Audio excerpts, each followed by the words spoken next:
Eh bien bonsoir à tous les amis, supporters, supportrices parisiens, supporters, supportrices nantaises, nantaises, hein, comme vous voulez. Bienvenue à vous. On se retrouve pour l'avant-match de Nantes-Paris Saint-Germain.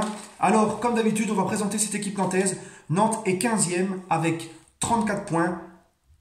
Ils ont 9 points d'avance sur Dijon, 18e de Ligue 1. Ils ont 14 points de retard sur le premier européen, c'est-à-dire sur le 6e.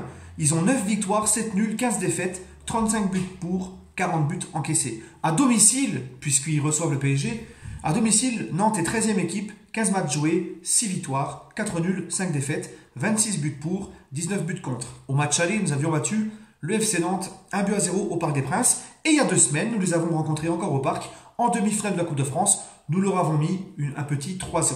Voilà. Donc les Nantais, on va dire, ils sont 15e de Ligue 1.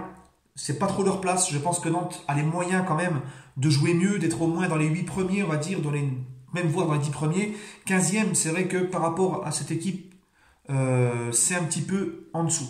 Bref, il y a eu des situations pas faciles cette saison pour Nantes. La mort d'Emiliano Sala, un changement de coach, c'est pas facile. En tout cas, les Nantais, ça reste quand même une belle affiche à la Beaujoire, Nantes-PSG. Hein, c'est quand même une belle affiche de Ligue 1.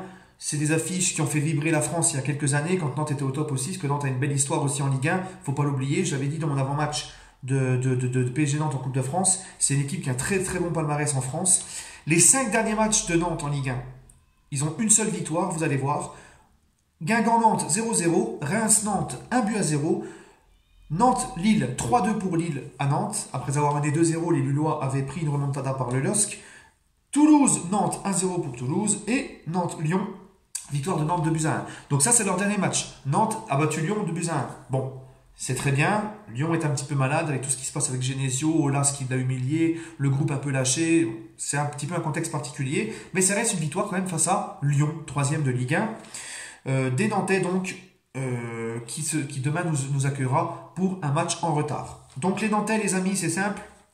Ils auront à cœur, ils ont la possibilité de prendre 12 points d'avance sur le 18e, donc Dijon.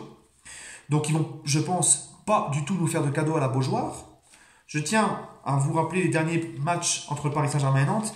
Donc Nantes-Paris Saint-Germain, les 5 derniers matchs entre Nantes et le PSG à la Beaujoire en Ligue 1. Donc 2013-2014, victoire 2-1 du PSG. 2014-2015, victoire 2-0 du PSG. 2015-2016, victoire 4-1 du PSG. 2016-2017, victoire 2-0 du PSG. Et l'an passé, victoire 1-0 du PSG à Nantes. Ça fait 5 ans consécutifs que Nantes, en Ligue 1, perd face au Paris Saint-Germain sur son terrain. La dernière victoire nantaise face au Paris Saint-Germain remonte à l'année 2004-2005. Le PSG avait perdu 1-0. Donc les amis, c'est ça, comme je vous l'ai dit, Nantes a son maintien à aller chercher. C'est pas encore fait mathématiquement. Nantes sera devant son public. C'est un match en retard. Donc ils ont la possibilité, s'ils nous battent, de prendre 12 points d'avance sur Dijon, premier barragiste. Et en plus de ça, le Paris Saint-Germain, lui aussi, c'est un match en jeu, parce que le PSG a son titre à jouer. Le PSG, s'il gagne à Nantes, ils sont champions. S'ils font match nul, ils auront 18 points d'avance sur Nantes, mais avec un goal average beaucoup plus supérieur à Lille. Donc on serait à 99,9% champion, on va dire. Mais cette fois-ci, les gars, parce que Nantes ne nous fera pas de cadeaux, ils ont un maintien à aller chercher, et je doute fort que dans le public, ils nous feront des cadeaux. Donc les gars, qu'on soit clair, je ne veux pas un Paris Saint-Germain avec le visage qu'ils ont eu face à Strasbourg et Lille.